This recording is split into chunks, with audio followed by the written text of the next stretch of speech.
Shopping করছি। Shopping দেখে কিন্তু মনে হচ্ছে ঈদুল আজহা অতি সন্নিকটে। কিন্তু মজার বিষয় হলো আমি চাইছি একটা বটি কিনতে। এই বটিটা দিয়ে সব সময়ের জন্যই আমার হেল্পিং হ্যান্ড কাটাকাটি করে বসে। আর আমি যেটা একটু একটু কাটাকাটি করি ওটা দাঁড়িয়েই কাটা যায়।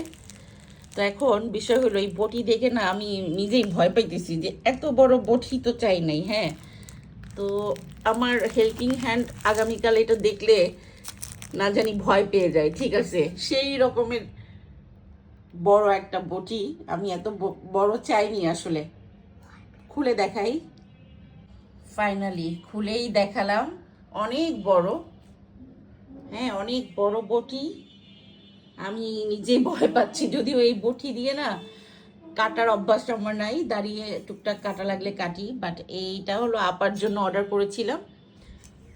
ওই বেচারি কালকে এসে কাটাকাটি করতে গিয়ে নির্ঘাত ভয় পেয়ে যাবে, মানে এত বড় আমি ভাবিই নাই। হ্যাঁ, আমি বলেছিলাম যে মিডিয়াম সাইজের, তো এটা বড় সাইজ হয়ে গেছে। এখন আমার কি করা উচিত? এত বড় বটি আসলে লাগে না। তো বোঝা যাচ্ছে কিন্তু ঈদুল আজহা চলে আসছে, রাইট? তো এই ছিল আমার কেনাকাটা।